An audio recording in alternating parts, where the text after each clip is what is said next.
Isolation after narcissistic abuse can be incredibly beneficial, even though you may feel a strong need for companionship. The unfortunate truth is that, when you're emotionally wounded, you attract energy predators and parasites. These individuals, whether they realize it or not, sense your vulnerability and exploit it. Even well-meaning people can inadvertently harm you because your boundaries are weakened, and you don't know what you're doing anymore. Being through narcissistic abuse is like being hit by a tornado. It leaves you with nothing inside, making it difficult to know who you are. Without strong boundaries, you risk picking up behaviors, thoughts, likes, wants, dreams, and beliefs from others, which can further distort your sense of self. Even healthy relationships can become problematic because the other person might not understand what you've been through, and you might unknowingly adopt their traits, losing yourself in the process. Narcissists project their behavior onto you, making you believe you're the problem. Over time, you might start acting in ways that confirm their accusations, because you've been conditioned to see yourself through their distorted lens. To rebuild yourself, it's crucial to spend time alone, away from people who might not understand your experience, and that might be everyone around you. Narcissists also devalue everything you were or did, making you feel bad, selfish, or hurtful. This forces you to constantly change your behavior to avoid being seen that way. Your trust in your own perceptions, likes, wants, dreams, and plans gets completely destroyed. You start picking up things from others just to feel safe, which can make you look like a narcissistic copycat. Everything is designed to make you appear as the narcissist. They project their negative traits onto you and take on your positive ones, leaving you confused and stripped of your identity. After narcissistic abuse, crying and sleeping a lot are natural responses. Isolation can help you rediscover what you truly like and dislike, and help you rebuild your boundaries. It's essential to communicate to your loved ones why you need this time alone. They might worry about you and try to pull you out of your shell, but you know what's best for your healing process. Sometimes, it's easier to be alone and not have to explain what you are doing to people who can never understand it and might make you feel worse about the difficult decisions you have to make for yourself. You need to rebuild your own perception. It's like they made you perceptionally blind, and now you must start to see for yourself again. At first, it might feel like you're just sensing the environment with your hands, but slowly, over time, you will regain your vision bit by bit. Often, you will discover that everything you were wasn't truly you because it was shaped by others who consciously, or in most cases, unconsciously, trapped you in their own perceptions to feel strong and supported. These people could include your parents, who raised you in certain social or religious systems that dictated how they should shape you, your siblings, who manipulated you into supporting their perceptions and ideas, and friends who were never truly pleasant or safe company. They were just there, and there was no one who really made you feel good. You went to parties you convinced yourself you liked because that was expected of you, but deep inside, you felt terrified by the atmosphere and people there, whether friends, family, extended family, neighbors, or at religious gatherings.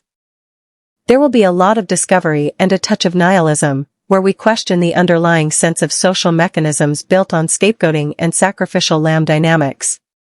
Society often maintains collective harmony by placing burdens on the innocent. This journey is about uncovering who you truly are, discovering what resonates with you, and embracing your authentic self. When I went through narcissistic abuse, I was utterly exhausted.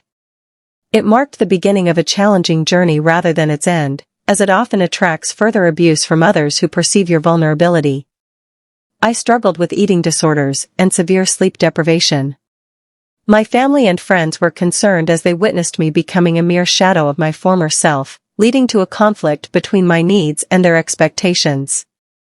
Despite their well-meaning efforts to uplift me, I found that isolation was crucial for my recovery. Isolation became my refuge, allowing me to distance myself from painful memories and the people associated with them. It provided the necessary space to heal away from external influences, even though it meant losing friends and family who couldn't grasp my need for change. Whenever I ventured into public spaces, I felt my energy draining rapidly just by being there.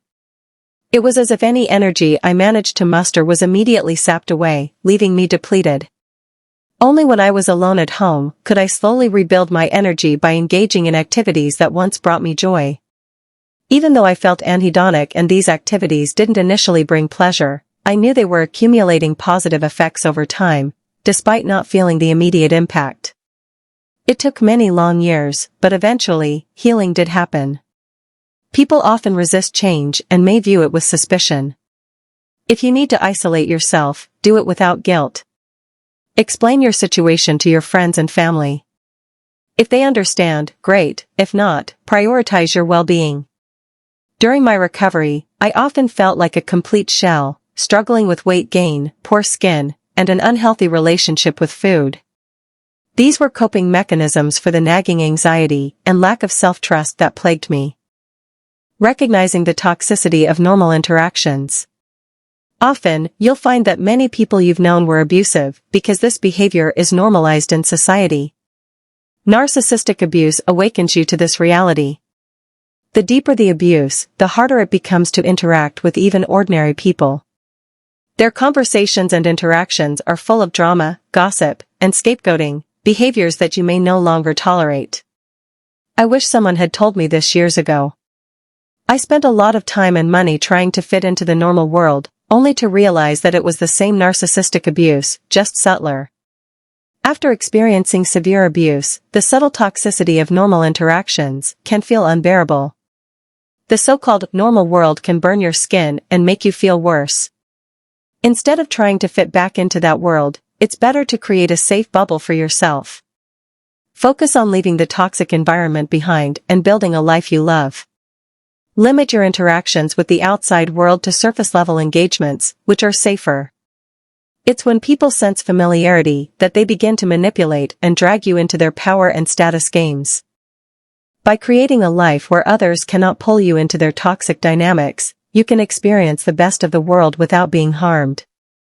The narcissistic world will always be there, waiting to lure you back into the illusion of belonging. But true belonging there means betraying and losing yourself. Rebuilding yourself after narcissistic abuse is hard work, and you don't want to go through it again. Staying away shows you how peaceful and lovely life can be. It allows you to truly love and accept yourself. You can connect with nature and everyday items, which also have healing power. Just like nature, these small connections help you find peace and strength. In summary, isolation after narcissistic abuse is essential for healing. It helps you rebuild your identity, establish boundaries, and find peace away from toxic influences. Create a safe space for yourself and focus on what truly matters to you. This way, you can live a fulfilling life without being drawn back into the harmful dynamics of the narcissistic world.